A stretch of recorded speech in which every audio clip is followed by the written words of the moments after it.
welcome to Heal Dish, the space where healing gets real and you don't have to have it all together to grow. Each week we explore the nervous system, emotional resilience, and the journey from surviving to thriving.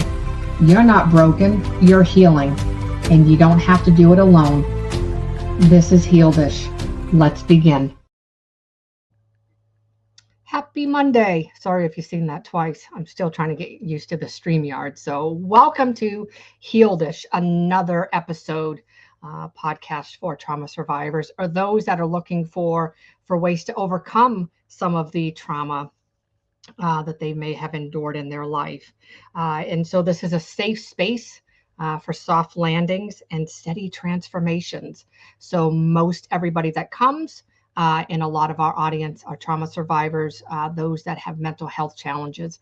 And so welcome. If this is your first time here, my name is Gina. I'm a certified neurotransformative practitioner, and I am also a certified neurosomatic art practitioner as well. And so welcome everybody to another phenomenal episode of Heal Dish.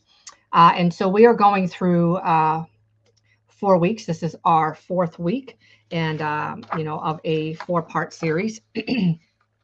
And so it's just been kind of good, like to kind of go back and refresh and things like that, and kind of give everybody a little bit more education going over some things as we move forward and things like that, as far as trauma and let me get a drink of water. Just some of the other things that we have dealt with. And so tonight's episode is from Surviving to Thriving, Building Emotional Resilience Over Time. And so again, I welcome you. I hope everybody had a wonderful week. We here in Midwest Ohio, it's kind of funny. We went from having blazing temperatures to all of a sudden it dropped down to like 60 degrees in a 24-hour period. So it went from like scorching heat to like fall. That's Ohio weather. Like it could be 80 degrees and all of a sudden the next day it's snowing. And so it's just unpredictable. So it was like kind of like, holy mackerel. I was like, man, I'm closing all the windows. I had to put on like heavy PJs because it was like a state of shock when you're used to having, that warm of temperatures, and then all of a sudden it just drops and things like that. So it was just like, oh my goodness, and things like that. So I hope everybody's having a wonderful week. And things like that too. And, hopefully you've been able to get outside, do some different things and stuff like that. And which is very important on our healing journey. It's to get outside, do things that are kind of outside of the box, and things like that. And so you can actually start healing and kind of repairing your subconscious. And that's neuroplasticity. It's rewiring your brain and things like that. So yeah, you're used to living in Vermont. So in Vermont, was that how the weather was, or did it just stay cold constantly? Because it's a little bit further north, I think, right? Vermont, New Hampshire, Vermont. Yeah, I'm thinking that not far up, but a little bit. Yeah. So I wasn't sure. I can't remember.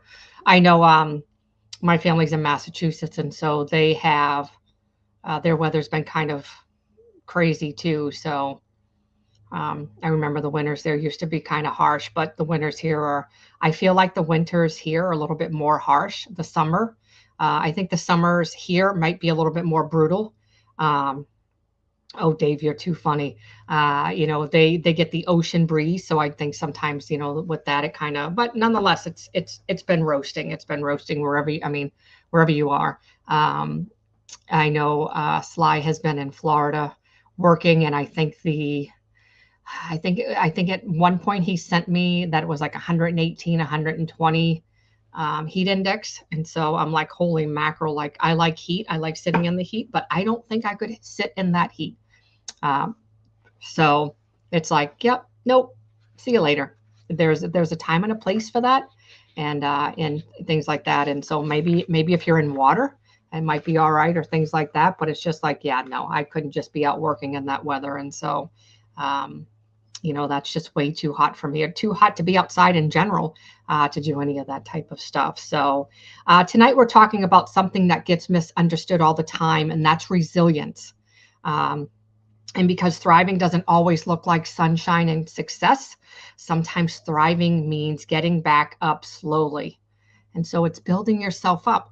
Like I tell my clients, it's about small steps forward. You can't take these giant leaps and then expect to not have setbacks. I mean, you might have setbacks with your small little leaps as you're getting back up slowly, but they're very few and far between.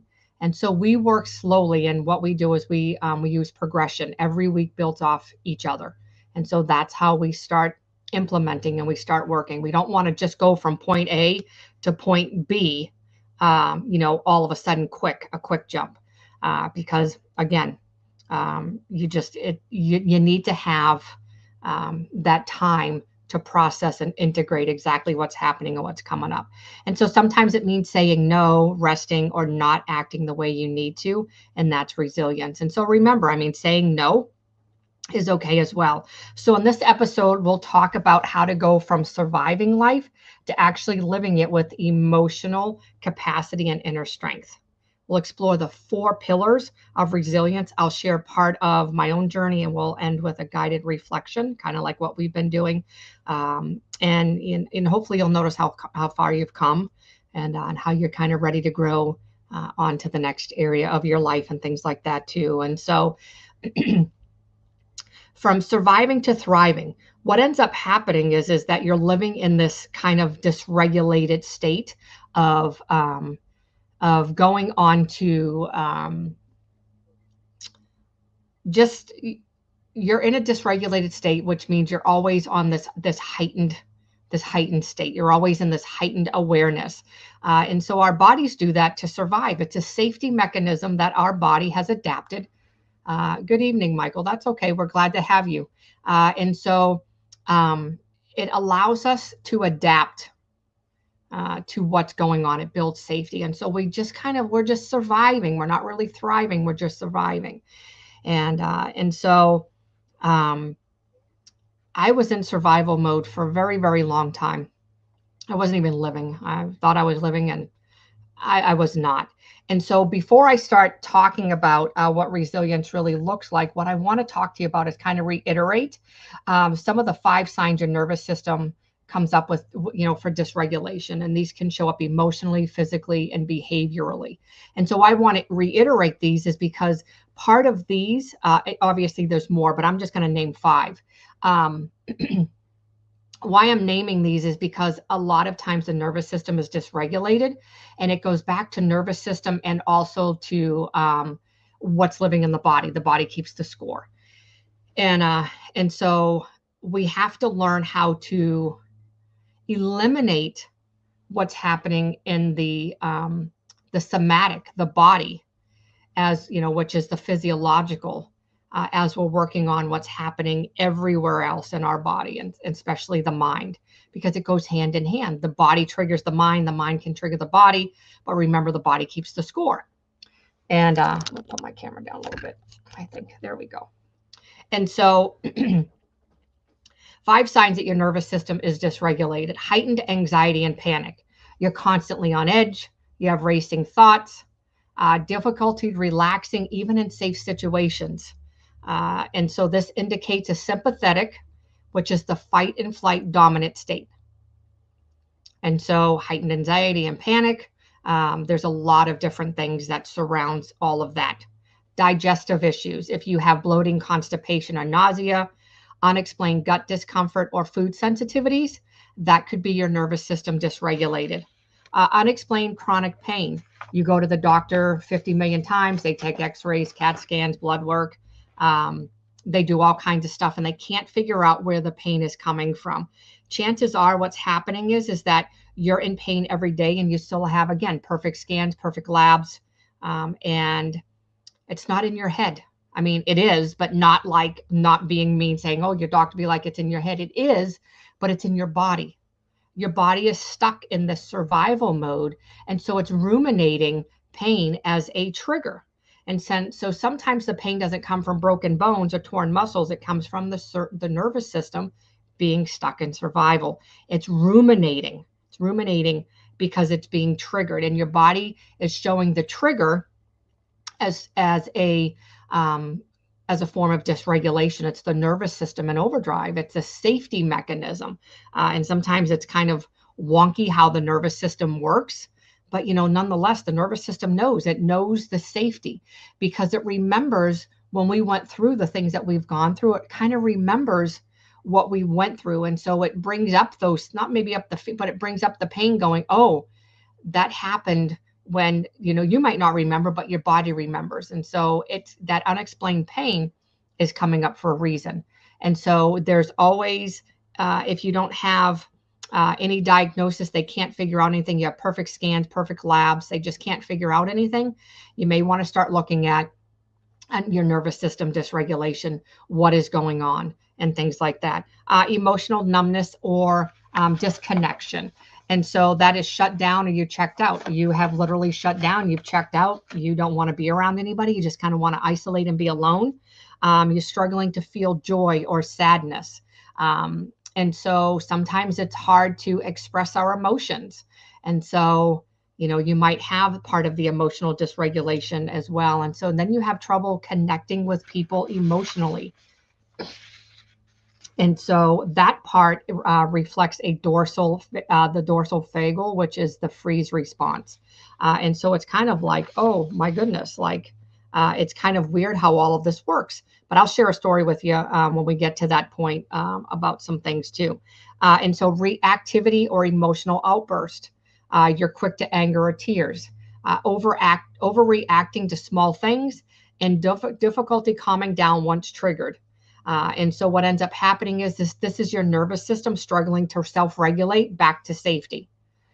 And so if this sounds like you, then this episode is for you, because that is exactly what we're going to talk about. We're going to talk about how you can get from surviving to thriving and building emotional resilience over time. And so, I look at that list and I'm like, some of that is me. There's a, probably 4 out of the 5, I'm assuming, would probably be on my list, on my radar. And those are things that I'm working through, things that I'm going through and things like that. And so I shared this, I believe, last week, but I'll kind of share, and then I have another thing that I'll share, and then we'll kind of hop in. But I am switching to thriving, but now I switch back to surviving, and I don't like it. And what happened was I had 2 eye surgeries in May. And some reason my nervous system did not like it. And so it set me into a panic. Panic is your nervous system in safety around probably control. And so now it's bringing up other things for me that are starting to make sense. And so the doctors want to say that I have a panic condition or whatever, like agoraphobia, whatever that is. And I'm not taking that diagnosis. I'm like, nope. I will draw it out. I will draw what's going on out and do my neurosomatic art. But those are things that are, coming up for me. And so, I used to be the one that would go out and do everything. And I see my life changing and I'm reverting back to old ways. And I'm like, whoa, Gina, no, we don't like this. We need to continue. And so, something shifted in me. And so I need to figure out within my nervous system where the safety barrier is, why this is happening, and things like that too. And I'll get there. I mean, I'm very resilient, and stuff like that. I will bounce back and I will do what I need to do to ultimately get on the other side of this and start thriving again. And so it's just one of those things that happen, as you get closer to healing one stage, something else comes up. And so for me, this is just the season that I'm in, and I will overcome the season.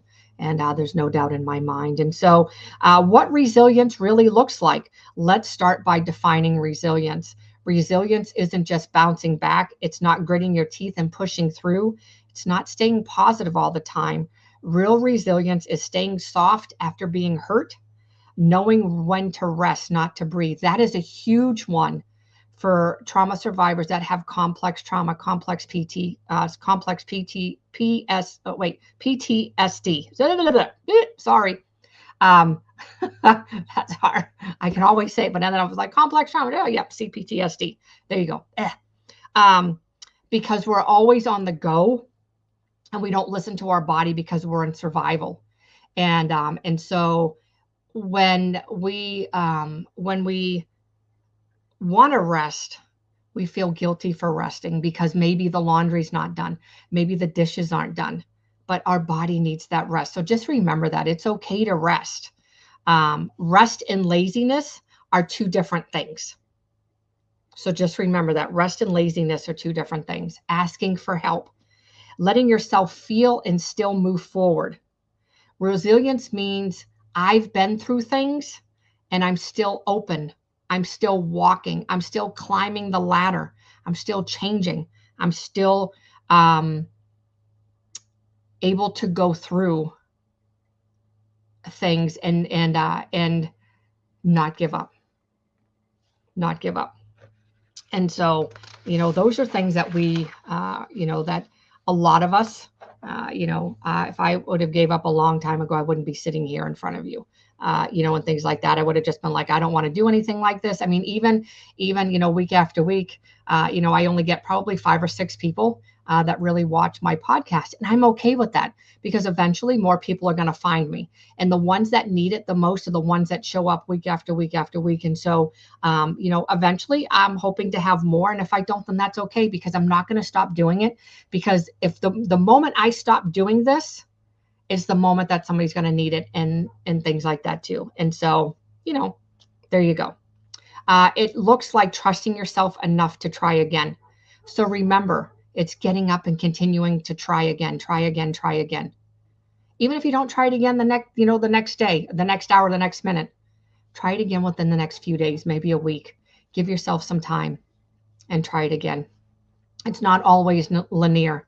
Some days you thrive, some days you survive, and all days are valid. And so again, it's not going to be linear. You're going to have your good days and your bad days. And you may go 10 steps forward and go 15 steps back.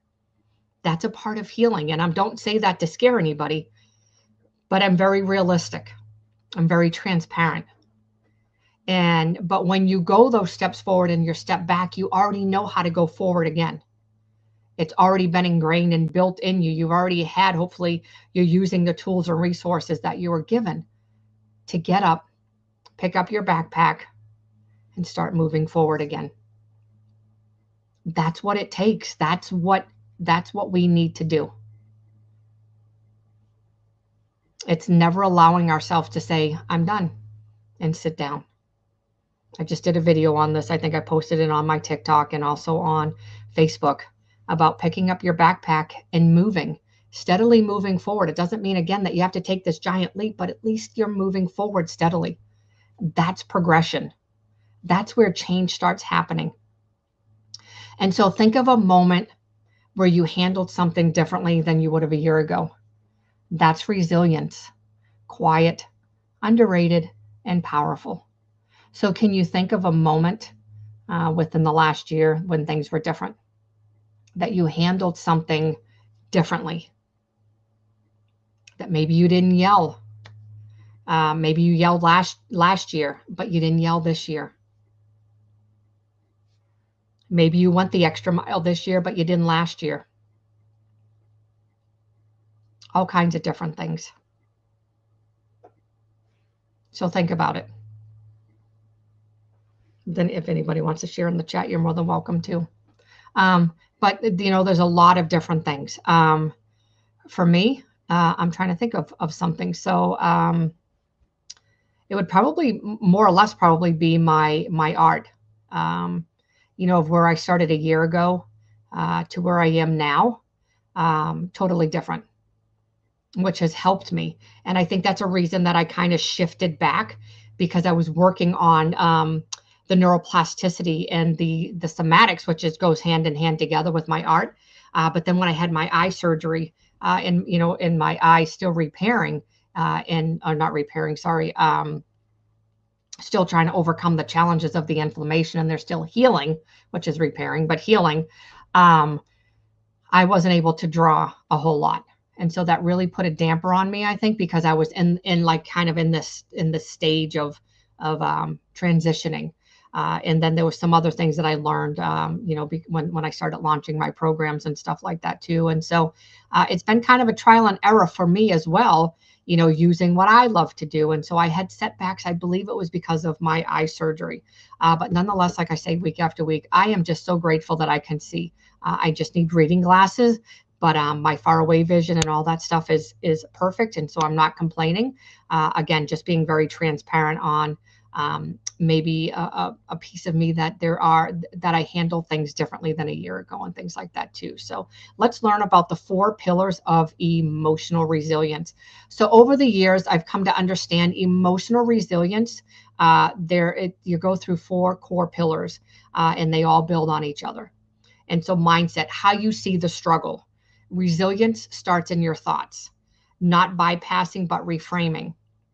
And so if you have the negative thinking, I started off, when I first started doing trauma coaching, I had a lot of intrusive thinking. I actually wrote a book. I had a lot of intrusive thoughts and cognitive distortions. And I was like, oh, well, not so much. Yeah, I guess it is intrusive thoughts, cognitive distortions. But mine was the catastrophizing, which is the worst cognitive distortion that you can have. And so a lot of people get thoughts. And mine weren't thoughts, though. Mine were images. So mine were like imagery. I can't think of what it's called. Imagery. Something imagery. I can't think of what it is. It's in my book. But anyway, mine would play like a movie. Worst case scenario. And so instead of a thought coming up, mine literally played a movie right in front of my eyes. I could see everything bad happening. And I was like, oh, this is not good. And so when you try to retrain your brain to stop doing the imagery one, and the thoughts, it's really hard. And so I had to take those images and like literally cast them down and be like, this is fake. This is not happening. Because once those thoughts started, what would happen is it would cause a panic, like anxiety would take over. And I was like, oh no, I'm not having that happen. And so what I started doing is I started taking them and saying, this is not real. And this isn't happening. I am safe. I'm in the present moment. And I would ground myself in that moment, and those thoughts would go away. If I ignored them, they would come back with a vengeance. And that's the thing that we have to understand. And so what I started doing was instead of saying like, why is this happening to me? I would say, what is this teaching me? How is this why is this not why is this happening, but what is this teaching me in the moment? How can I use this to add safety in my life? What can I choose in this moment to make myself feel grounded? What can I choose in this moment to make myself feel safe? What is this telling me? And so you use it as a teachable moment of why the nervous system does this, but why all of a sudden the mind, because it goes hand in hand again. The mind and the body goes hand in hand. And so when there's a negative thought, it usually sets off the body. When the body sets off, it usually sets off the mind. And so it goes hand in hand. Remember that. So resilience, what resilience mindset is, it's about self-talk. It's catching that voice that says, I'm failing, and gently reminding yourself, I'm figuring it out. And so it's taking that negative and reframing it towards something positive or something more uplifting or more encouraging, more empowering, and stuff like that. And so, it could be like, for me, I could say, well, I only have 6 subscribers, but I could say I only have 6 viewers watching right now. I'm a failure. But instead I could say, you know what? Hey, I have 6 on here that are watching, and that's phenomenal. That's 6 more than I maybe had last week. And my goal is maybe 250 by the end of the year. And I'm not there yet, but I will get there. That's encouraging and empowering myself to understand that just because I have 6, at least I have an audience. At least I'm not the only one on here talking. And so it's looking at things in a different way, and self-talking yourself and lifting yourself up, empowering yourself, inspiring yourself with your words. Even I would have friends that would write empowering quotes or empowering words and stick them on their cabinets in their kitchen. So every time they would enter their kitchen and they would go to open a cabinet door or a drawer, there would be an empowerment or empowering, inspiring word or something, a phrase. And so that's something to do to kind of uplift yourself. Put it in the bathroom, maybe on the bathroom mirror, so you see it, and things like that too. And so those are the types of things that we need to start having in our mind and our body, is to start seeing things. When we start seeing it, we start reading it, we start developing it, starts getting into our minds more. So think about that. Nervous system regulation. So we talked about the 5 signs of dysregulation. So let's talk about nervous system regulation. You can't be resilient if your body is always in fight or flight. Breathing, pausing, stretching, resting. Remember, you have to breathe, pause, stretch, and rest. No ifs, ands, buts about it. Those aren't luxuries. They're the soil resilience grows in. So Dave says the whole house would be covered in Post-its. Yep. So let me, I'm going to turn this around for a second, but you can see. So let me tell you. So I like that you said that, because in my office, when I turn it around, you'll see it. So the front half of my office looks like a living room, and the back half of my office is my office space. And so I have it set up like that, so it's more homey, more relaxing, more calming, more peaceful. So my goal was to, on one of my walls, was to have the whole wall covered in Post-its. And so it was a matter of maybe I prayed and God gave me a word or a scripture. Maybe it was just something uplifting, empowering, inspiring. And I absolutely loved doing it. Well, what ended up happening was that I had it on the wall, Post-its. You have to, if there's heat, if it goes from heat to cold, the Post-its don't stick. They were all over my wall. And so I got like one of those photo canvases, things that you stick on, and you can stick your photos in them and stuff. Well, this is overloaded. I could probably add more to it, but it's overloaded. So my goal, I have a cork board that I want to hang up on my wall, and it's good size. And so that way there, I can literally start adding more. But this is what it looks like. Let me see if I can get it up there for you. And so if you can see it, it's right there. So there's not a whole lot, because I got a lot of them sitting in my drawer, because a lot of them fell off. And so I just happened to put them in my drawer and stuff like that until I get my cork board up there and I can start putting them in and stuff like that. But there's a lot of times, I still remember some of the things that are on there. And but every day I would write an encouraging note to myself, and then I would read it, and then I would put it up there. Another thing you could do is put it on your computer screen. If you're on the computer, you could put a couple on there, on your lamp, not your lamp itself, but on the table, or the lamp base, things like that. And and kind of what it does is it opens up for you, because you're going to see them. The more you see them, the more it's going to start being ingrained in your memory, and the more you're going to start believing it. But you have to say it to believe it. And so those are things that you have to remember, and things like that too. So again, you can do breathing exercises like we've talked before. We've talked about box breathing. That's where you inhale for 4, you hold for 4, exhale for 4, and then hold for 4 again. Or you can do the 5-finger breathing. I like this one. It's you, as you go up, you inhale on the up, and then you exhale. But you don't want to go super fast, obviously. You want to do it as I am having trouble tonight. I apologize. You want to do it on a slow, steady pace. So you just want to go slow. You don't want to go fast, and then go up and down. And so by the time you're done, and you start doing that, you should start feeling more calm. And what I tell people is the best way to do that is to inhale and exhale out of your nose. So inhale in your nose and exhale out of your nose very slowly, gently. When you use your nose and you do that, you actually activate the parasympathetic nervous system, which is the rest and digest. If you start doing it out of your mouth, if you start inhaling out of your mouth and exhaling, what you're doing is you're activating the parasympathetic, which is the fight or flight. That's not what we want to do.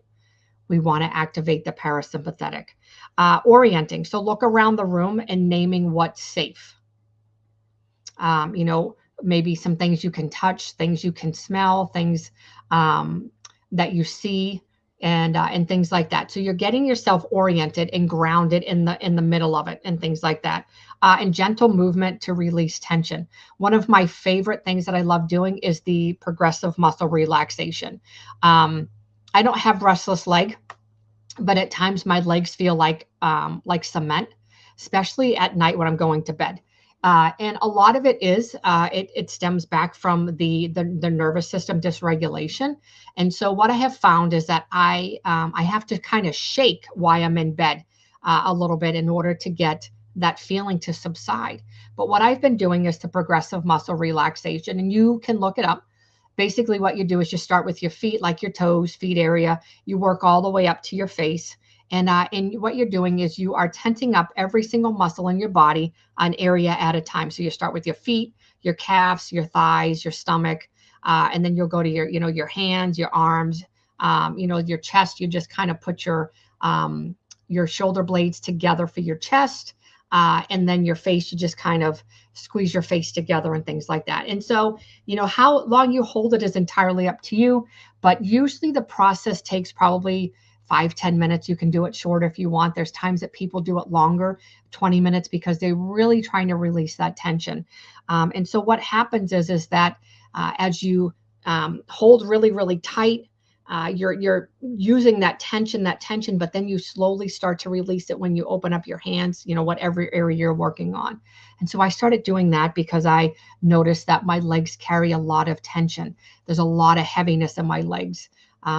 And so that's what I started doing. So look it up, progressive muscle relaxation. So the more regulated your body feels, the easier it is to stay grounded during emotional waves.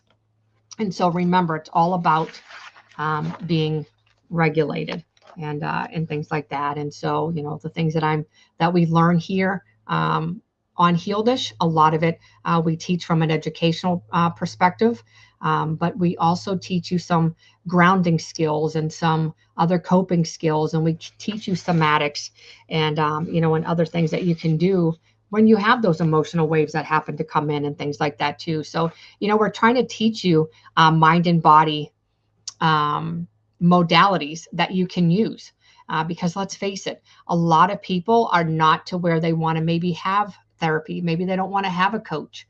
And so, that's perfectly fine. We do this week after week because, some people need it.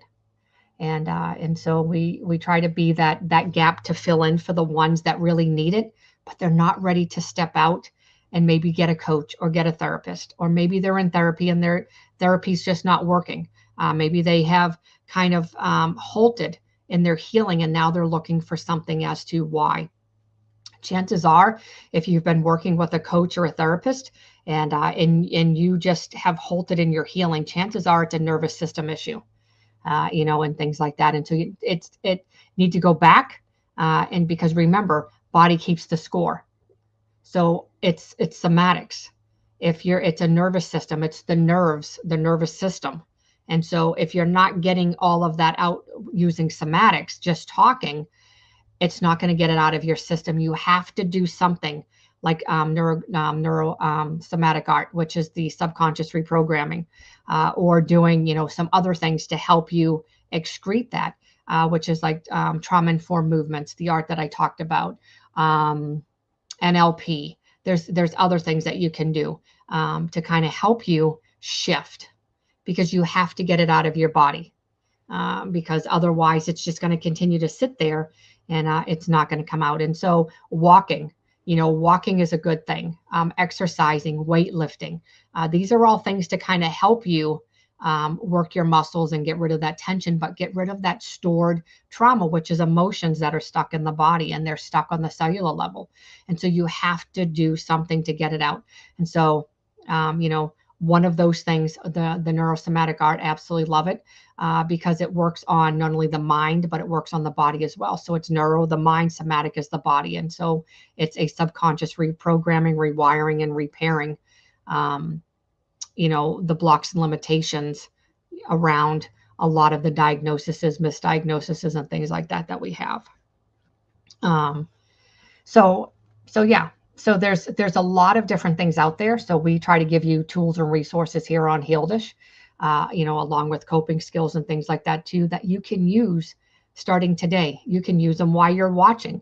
But that's the goal here, is to fill in the gap for those that, again, aren't ready to step out, or are in some sort of therapy, or again, in coaching, and they're just not getting to where they are. So we're trying to help you see where there could be some areas in your life or in your nervous system, let's say, that maybe needs, to revisit, and things like that, and some things that you can do to help yourself while you're kind of at home or wherever you're at. Relational support. Who is your community? So we build resilience in relationship, not isolation. So it all comes back to that interpersonal bridge. It all goes back to, who do you feel safe around? Who can you text when your brain is spinning? Who do you trust? That's what it goes back to. If there's no trust in relationships, you have no business being in a relationship when there's no trust. Sorry. But that is going to send you in a deeper spiral. If there's no trust, chances are it's doing you more harm than good. And so, I like to give examples. I like to be very transparent. So I'm going to talk to you from a Christian perspective for a second, because I just like to throw in some different stories and different scenarios of real life experiences so you understand. I used to be a very negative Nancy. My group of friends were negative. But because I was in that negative stance, grew up in a very negative environment, I became a product of my environment. And so what ended up happening was I took on that negative stance. I took on that revengeful stance.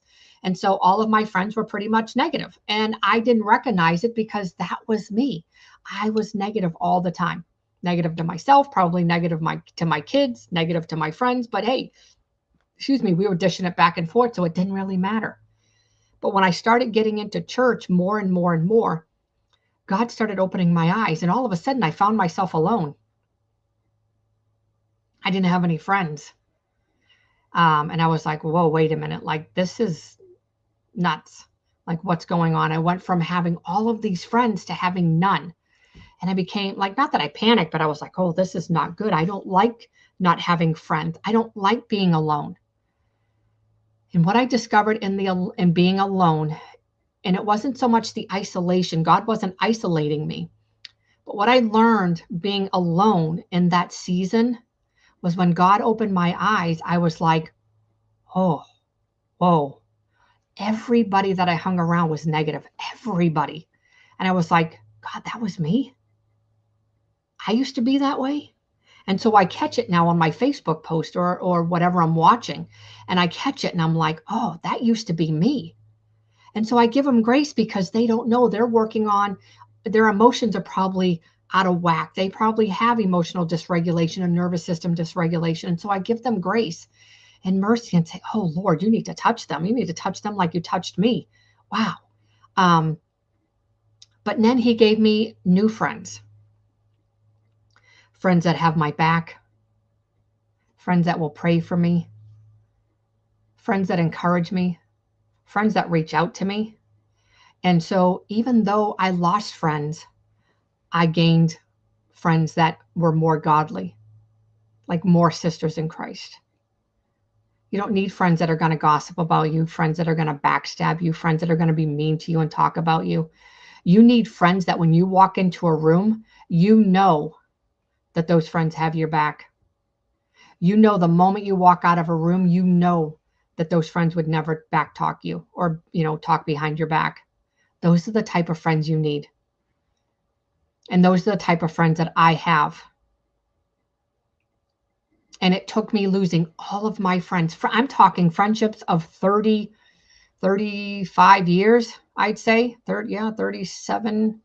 hold on, 37, 38. Yeah, I have to think 38 years. Friendships that I've had for 38 years that I've had to let go because God knew. He saw things and heard things. And he knew that, you know what? That friendship had to come to an end. Was it heartbreaking? Absolutely. Absolutely. But the friends I have now are absolutely amazing. And so sometimes we have to go through things in order to see, the things. And so, you may end up losing all of your friends and then get new friends. And you're like, wait, why is this happening? Until you start realizing, doing your self-reflections and start realizing, oh, maybe it's because of who I am. And where, of the things, not meaning that in a bad way, but who I am. Was I that negative person? Were they influencing me? And things like that, or was I influencing them? And kind of look at it, because you need to find safety. You need to find safety in friendships.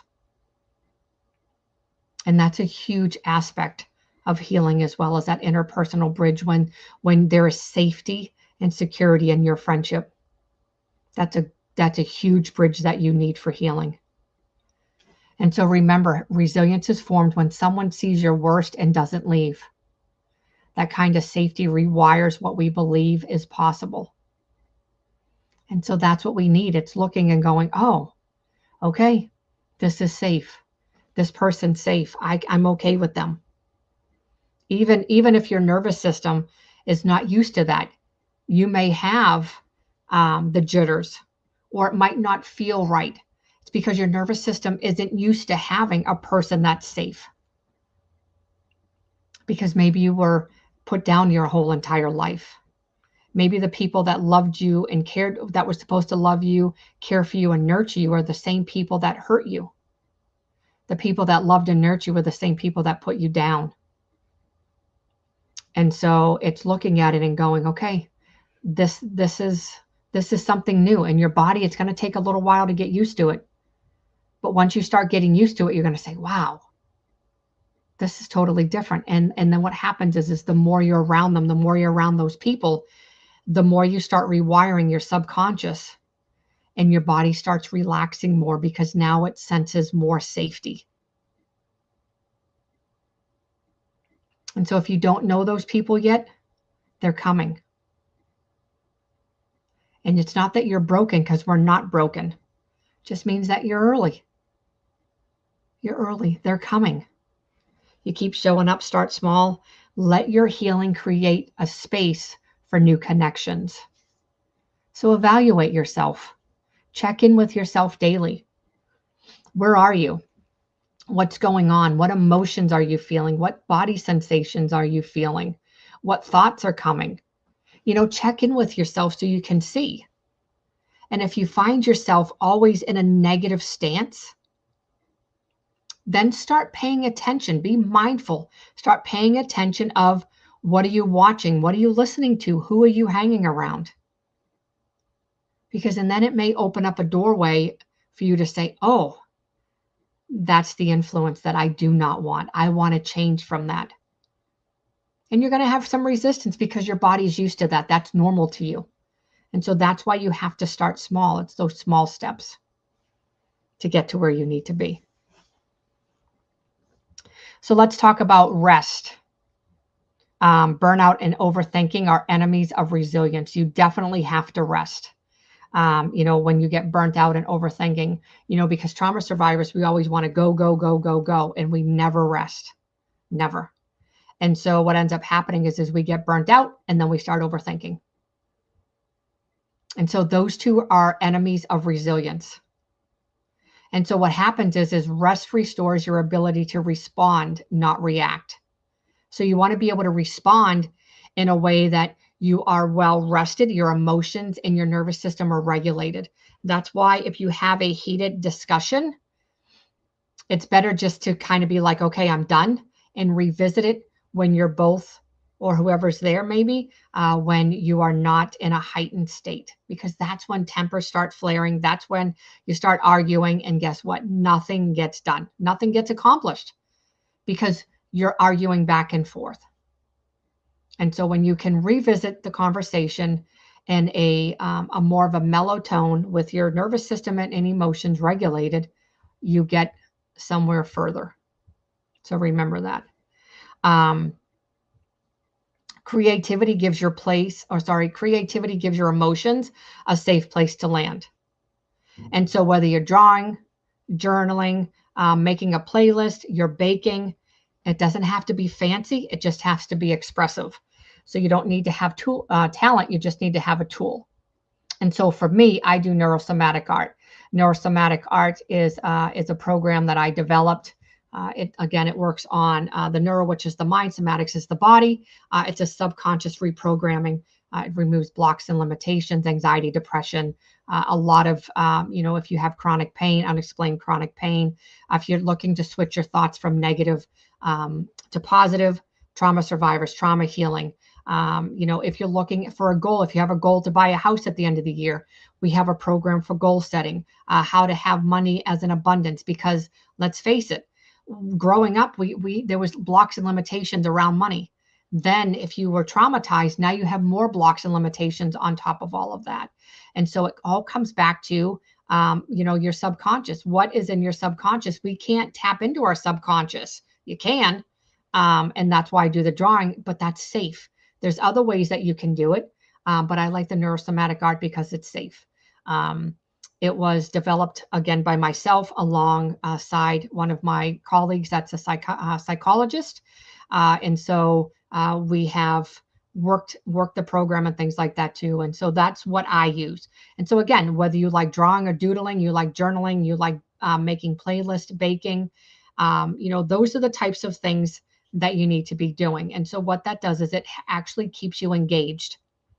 And so it keeps you kind of motivated and things like that too, to kind of keep you from being burnt out and overthinking and things like that too. And so it could be that you're journaling and you're writing down everything. You're kind of dumping what's coming to your mind and you're dumping that on your paper, which is perfectly fine.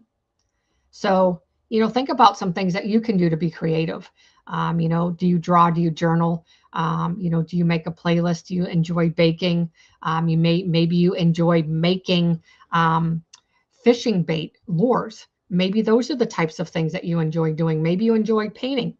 Excuse me. So think about that, and things like that. That's a huge thing. So rest and creativity, they kind of go hand in hand because it's taking off. You're doing something that you like, but you're doing it in a way that that it's helping you in a way that maybe you don't understand the way that it's helping you. And so, so think about that as well. And so I kind of shared with you a little bit about when I knew that I was no longer surviving, I was actually resilient. And so I was trying to think of, so I'm thinking that it says, it says, describe a recent or past challenge that would have broken you early in life.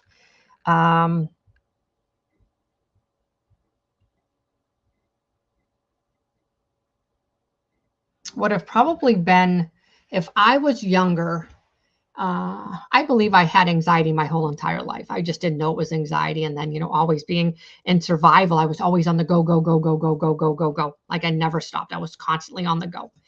And so I believe if I'm going through what I am now and I would have went through that earlier in life, I think I would have had more challenges.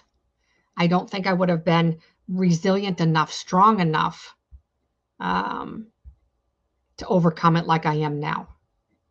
I have a lot more education than I did back then. And so even in 25 years of therapy that I went through myself, 25 years of therapy,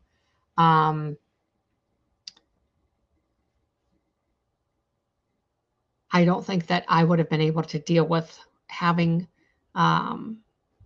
if my anxiety would have been, it's not bad now, don't get me wrong, but there were times that it was. And so if that would have happened in the past, I just don't think I would have been able to overcome it like I am now. And the reason being is I think there's a lot more tools and resources readily available to each and every one of us. And so in also, you know, the trauma, you know, childhood trauma in itself, it's starting to come out. They're starting to research the neuroscience, the neurobiology surrounding the after effects of trauma. You didn't hear about that 20 years ago, not even 10 years ago.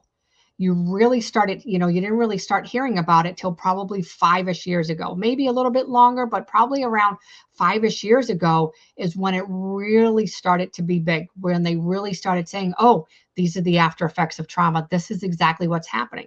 Because if I would have went to the doctor and started saying, oh, I have all of this stuff, you know, I have cognitive distortions, intrusive thoughts, I'm having, you know what, they probably would have put me in the loony bin. And I believe there's a time and a place for everything. And the timing for this to happen is the time, because I have all this education behind me. I know what I'm doing. I have all this education plus my neurosomatic art. And so the timing is perfect for this to happen for me now. It's all in God's timing, or however the timing, the universe, whatever you look at it. And so I firmly believe that things happen and show up in the time that you need them. So that's for me. And so I can say that that kind of shift might not get an applause, but your nervous system feels it. And so that was enough for me. And so in this moment, as I'm working on myself and I'm doing the work and I'm saying, oh, okay, I could have given up. I could have done this. I can't tell you how many times I want to go to the doctor and I want to get medication. And then I sit back and I say, Jeannie, you know what? Not that I'm against medicine. If you need medicine, you know what? That's you, but not for me. And I literally broke down after I went to the ER about a month ago. And I finally did go to my family doctor and I asked for medicine.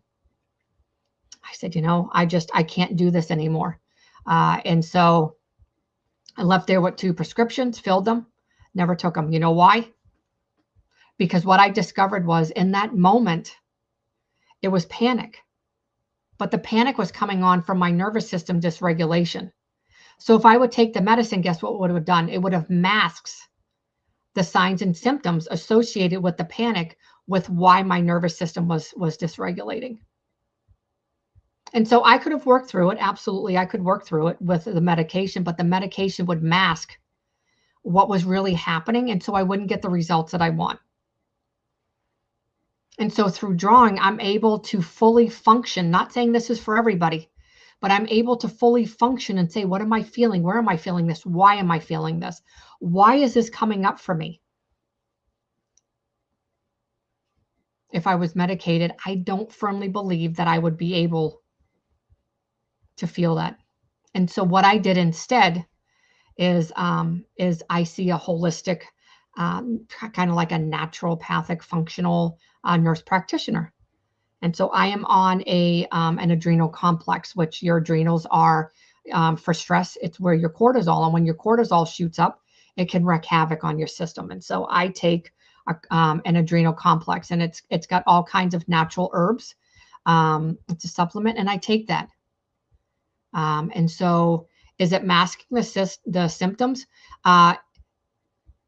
It's not masking them, like it's not working on my brain. It's working on my nervous system to calm them down.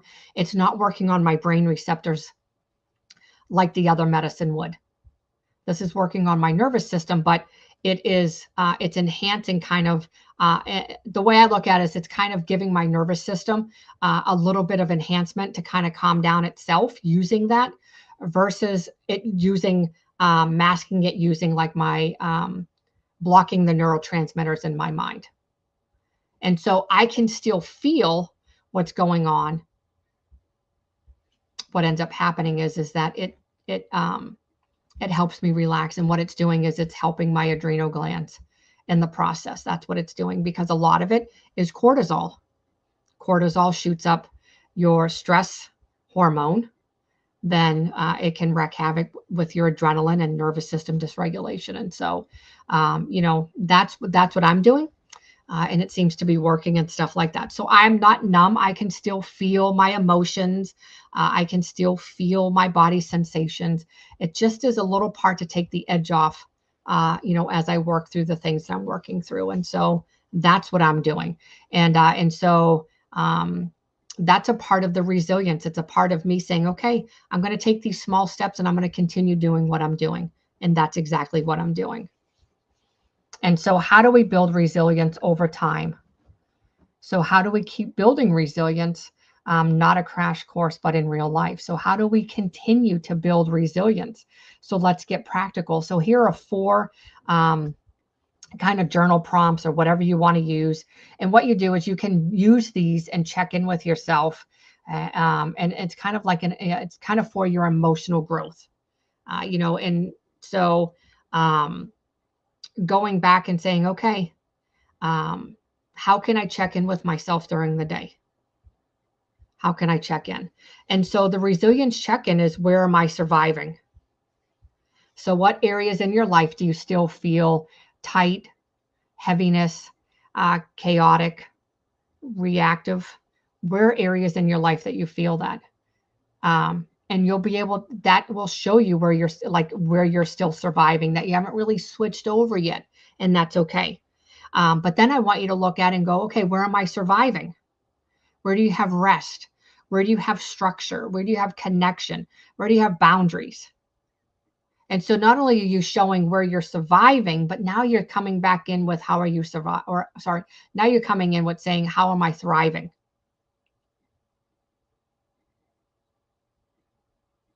Do you feel lighter? Do you feel easier? Do you feel more aligned?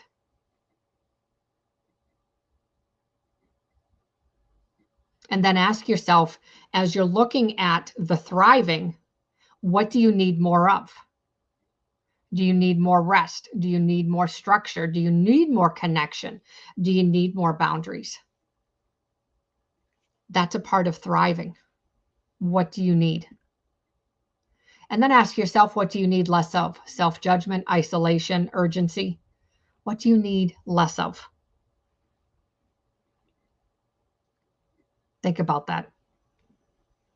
We're always self-critical, always self-judging ourselves. Always. Always. I was that way too. Always. So think about it. Instead of saying something negative to yourself and you're self-judging yourself, like for instance, you may, because I have a lot of fishing people, you may go to put a hook on one of your, I don't even know what you would even say, wacky worm. I don't even know. I'm just throwing it out there. Maybe that is one. And all of a sudden you can't get it right. And all of a sudden you try to get the hook in there and it splits your wacky worm in half. And all of a sudden you're like, I'm stupid. Like I should have known better. This was dumb. The hook was too big. I knew not to use a hook that big. You know what? Instead of saying all of that, why couldn't you say, you know what? Maybe the worm wasn't made right. Maybe the worm was defective. Or you know what? Maybe I could have used a smaller one, a smaller hook, and then put a smaller hook on. But do you see how you go back and you kind of you self-criticize and self-judge yourself based on something that could have never, possibly was never even your fault? Or maybe you used the size hook that they said to use, and then it's still split in two. So we're always the most self-critical of ourselves. So think about that. Remember that. Next time, something like that happens, think about that. So even doing this once a week brings insight and clarity. So resilience does not require perfection. It requires presence. It's being present in the moment, showing up, sitting with that uncomfortableness, but looking over how can I build resilience over time, and asking yourself those 4 questions, doing that check-in every single day or even once a week, and stuff like that too. However you can fit it into your schedule. I always like to share, like I have a part in my book, and it's called Check Your Battery. And so, I have my clients do that every day. Where's your window of tolerance? And so I know my window of tolerance. It's getting a little bit bigger now, but my window of tolerance would usually only be like 10 to 2. And so my window of tolerance meant between 10 and 2, I was at my optimal level. If you got me at 3 or 4, I was kind of getting depleted. 5 or 6, yeah, you didn't want me then. And any earlier than 10, yeah, that wouldn't work either. And so I knew where my window of tolerance was, like I said, 10 to 2. And then I would have a drop off. And then I started finding like probably 6 to 9, I was okay. Not that I would have clients that late, but as you see, I do my podcast at 7:30. And so, and I'm okay. But we need, sometimes within that time frame, we need time to reshape. We need time just to rethink, to regroup, to gather our thoughts, to be in the present moment, and to look at, okay, what was it in that window of tolerance that I could change and do things differently. And if you go out of your window of tolerance, what ends up happening is that's when the dysregulation normally happens. Your window of tolerance, you may be crabby. You can't handle being around certain people or people at all. You start noticing that your attitude changes. You become more moody. And you just, kind of speak out a little bit more. So just think of just think about all of that and kind of see, kind of how, not play it, but kind of see where you are in your window of tolerance. And so how I discovered my window of tolerance is as I started looking at, okay, my optimal starts at 10. Well, when did I start feeling, like when did that start? And it started being about 2 o'clock. Now I can go to about 4 o'clock. And so, my window of tolerance grew, which is good. I definitely don't want to be seeing clients for 12 hours. That is just way too much. But my window of tolerance grew because I was able to start working through the uncomfortableness, able to start working through the moods, and peopling. Peopling is a huge thing. And so when I was able to start peopling more, I started developing a higher tolerance. And there's some days that I'm just like, I'm done. I don't want to people. I don't want to go anywhere. I just want to stay home. And sometimes it's just because maybe it's a safety issue, but most of the time it's just because I don't really feel like going anywhere. I am peopled out and I'm tired, and I really just don't feel like going anywhere. And so, lastly, I will leave you with a guided reflection process. And so what I loved about doing this 4 weeks is that, at the end of each, we were able to do some sort of guided reflection that you can always go back and listen to the video. You can always go back and listen to any part of the series and things like that too. And so let's finish today with a short moment of presence. So close your eyes if you're able. Let your hands rest gently on your lap or on your heart. So I want you to breathe in deep in your nose, if you can, and then slowly exhale out of your nose if you can. And now I want you to repeat after me. I am stronger than I was, even if no one sees it. I am allowed to thrive, not just survive. I am trusting the process unfolding in me. I can rest and still be resilient. I'm allowed to grow slowly, quietly, and deeply.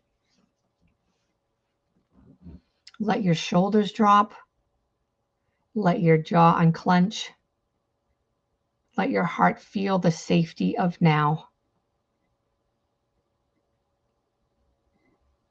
Take another deep breath in through your nose, and then slowly exhale out of your nose, slowly, gently, and then open your eyes. And so what that does is it places you in the present moment. It grounds you in the present moment. And so that's something really good to go back and really write down and really let it resonate. Hopefully it resonated with you, and kind of, use that as a motto to help you, as you're grounding and you're walking through this healing. Healing is never ending. And again, it's not linear. So you're going to have good days and bad days.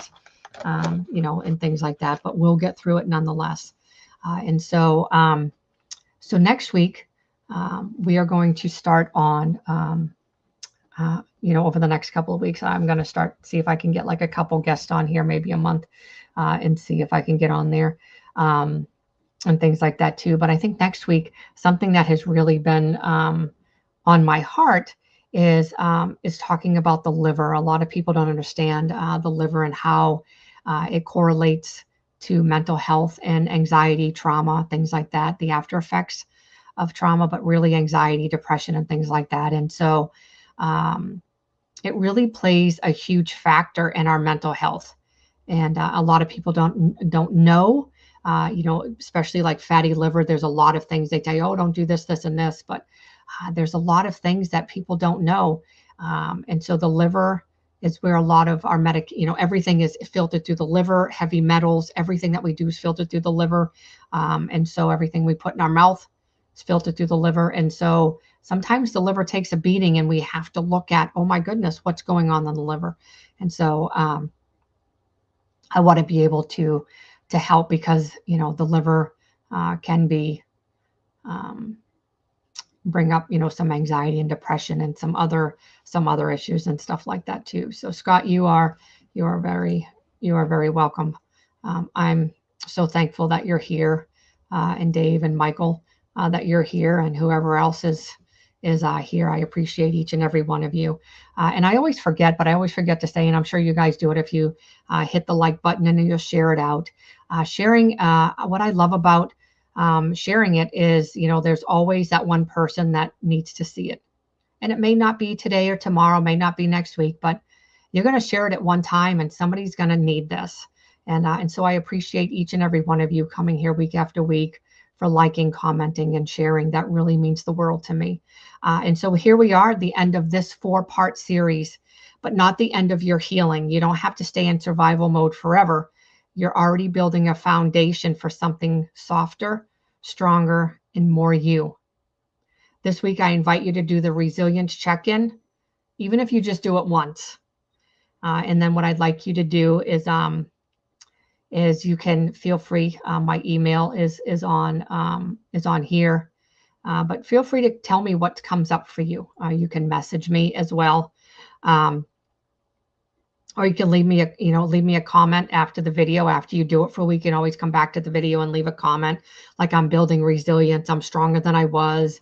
You know, hey, I did this, I did it every day, or I did it 3 times, you know, this week, and things like that. And, you know, I see a difference. I was able to identify something I wasn't able to look at before, and things like that. And if this series spoke to your nervous system, if it helped you feel seen, softened, or simply less alone, please remember that you are not alone on this journey. We're all on this together. You don't have to climb this mountain by yourself. We're healing side by side. So I just want to say thank you so much for being here. Thank you for staying in the work. And remember, it's just not about healing, it's about becoming. And so until next time, I hope each and every one of you have a tremendous week, a blessed week, and be gentle with yourself. And remember to take the slow road. Don't take that giant leap. Take that small step forward, because that is when change happens. So until next week, everyone, have a fabulous week, a blessed week, and I will see you next Monday. Good night, everyone.